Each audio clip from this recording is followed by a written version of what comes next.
Angioplasty એટલે શું હોય છે? શું આ રિસ્કી છે? વિચારો, એક દિવસ અચાનક ચેસ્ટમાં દુખાવો થાય છે અને શ્વાસ લેવામાં તકલીફ પડે છે, ગભરામણ થાય છે અને હોસ્પિટલ પહોંચીને તરત જ ડૉક્ટર કહે છે કે હાર્ટની આર્ટરીમાં બ્લોકેજીસ છે, એન્જિયોપ્લાસ્ટી કરવી પડશે. આ મોમેન્ટ પર સૌથી મોટો સવાલ હોય છે કે એન્જિયોપ્લાસ્ટી શું હોય છે અને શું આ રિસ્કી છે? શું આનાથી પ્રોબ્લેમ પરમનન્ટલી ખતમ થઈ જાય છે? ચાલો આને સાદી અને પ્રેક્ટિકલ રીતે સમજીએ. આપણા હાર્ટને બ્લડ પહોંચાડતી આર્ટરીઝને કોરોનરી આર્ટરીઝ કહેવાય છે. વર્ષો સુધી કોલેસ્ટેરોલ, ફેટ, કેલ્શિયમ અને ઇન્ફ્લામેટરી સેલ્સ આર્ટરીની વોલ પર જમા રહે તો ધીરે ધીરે પ્લેક બની જાય છે. આ પ્લેક એ રસ્તો પાતળો કરી દે છે. જ્યારે નેરોઈંગ 70% કે વધુ થઈ જાય તો ચેસ્ટ પેન કે બ્રેથલેસનેસ શરૂ થઈ શકે છે. અને જ્યારે પ્લેક ફાટી જાય અને એના ઉપર ક્લોટ બની જાય તો આખો રસ્તો બ્લોક થઈ શકે છે, જેને હાર્ટ એટેક કહેવાય છે. એન્જિયોપ્લાસ્ટી એક મિનિમલી ઇન્વેસિવ પ્રોસિજર છે જેમાં ડૉક્ટર ચેસ્ટ ખોલ્યા વગર એક પાતળી ટ્યુબ એટલે કે કેથેટર હાથની આર્ટરી કાં તો જાંઘની આર્ટરીમાંથી અંદર મૂકીને હાર્ટની બ્લોક આર્ટરી સુધી લઈ જાય છે.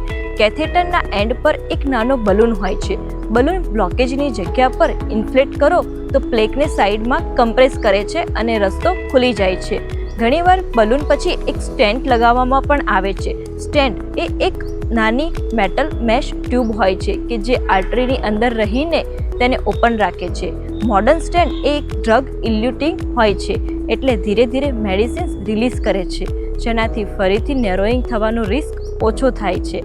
હવે ઇમ્પોર્ટન્ટ સવાલ એ છે કે શું આ રિસ્કી છે?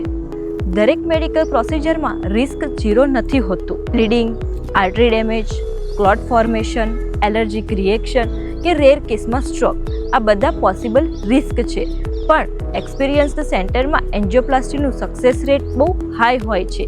ઇમરજન્સી હાર્ટ એટેકમાં આ લાઈફ સેવિંગ પ્રોસિજર છે, ત્યાં ડિલે કરવું એટલું જ ડેન્જરસ છે. પણ અહીંયા સૌથી ઇમ્પોર્ટન્ટ વાત સમજવી જરૂરી છે. એન્જિયોપ્લાસ્ટી બ્લોકેજને ખોલે છે, ડિઝીઝને ક્યોર કરતી નથી. આ શોર્ટ ટર્મ રિલીફ આપે છે, ચેસ્ટ પેન ઓછો થઈ જાય છે, બ્લડ ફ્લો ઇમ્પ્રૂવ થઈ જાય છે.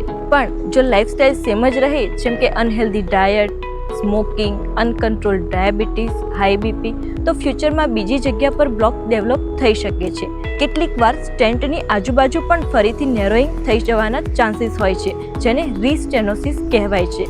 રિસર્ચ પ્રમાણે 10 થી 20% પેશન્ટ્સમાં મંથમાં થોડી ડિગ્રીના રીનેરોઈંગ ચાન્સ હોય છે, સ્પેશિયલી જેને ડાયાબિટીસ કે અનકન્ટ્રોલ કોલેસ્ટેરોલ હોય તો. એટલે એન્જિયોપ્લાસ્ટી પછી અસલી કામ સ્ટાર્ટ થાય છે. કાર્ડિયક રિહેબિલિટેશન બહુ ઇમ્પોર્ટન્ટ છે. Structure exercise program, diet correction, stress management અને રેગ્યુલર મોનિટરિંગ હાર્ટને ધીમે ધીમે સ્ટ્રોંગ બનાવે છે. રોજ 30 થી 45 મિનિટનું બ્રિસ્ક વોકને light aerobic exercise blood flow improve કરે છે અને નવી પ્લેક ફોર્મેશનને સ્લો કરે છે. મેડિસિન્સ પણ ક્રુશિયલ છે. બ્લડ થિનર સ્ટેન્ટમાં ક્લોટ બનવાથી બચાવે છે. સ્ટેટિન્સ કોલેસ્ટેરોલને કંટ્રોલ કરે છે અને પ્લેકને સ્ટેબિલાઇઝ કરે છે.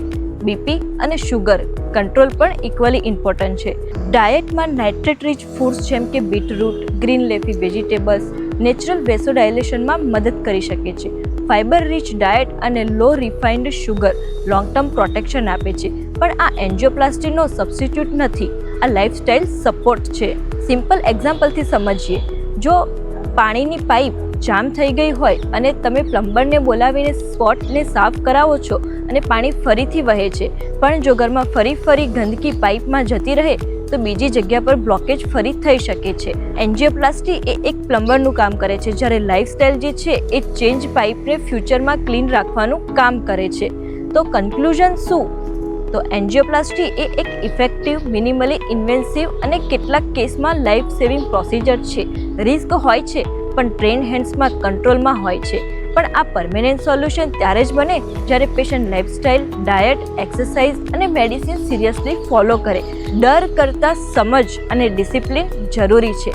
જો તમને આ જાણકારી યુઝફુલ લાગી હોય તો વિડીયોને લાઇક કરો અને ફેમિલી અને મિત્રો સાથે શેર કરો. હેલ્થ સંબંધિત તમારા સવાલો કોમેન્ટ્સમાં લખજો અને એના ઉપર જરૂરથી વાત કરીશું. અને આવી જ પ્રેક્ટિકલ અને સાયન્સ બેઝડ ગાઈડન્સ માટે ચેનલને સબસ્ક્રાઈબ કરો. ધન્યવાદ.